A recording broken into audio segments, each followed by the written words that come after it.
You ask Tiger to solve. This deals with linear equations with one unknown. The final result is b equals 9. Let's solve it step by step.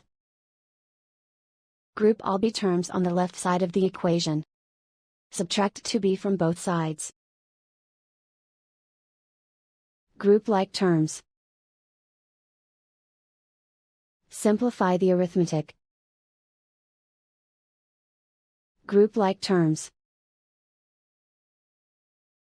Simplify the arithmetic. Group all constants on the right side of the equation. Subtract 4 from both sides.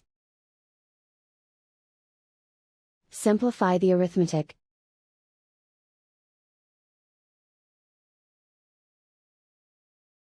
Isolate the b. Multiply both sides by -1.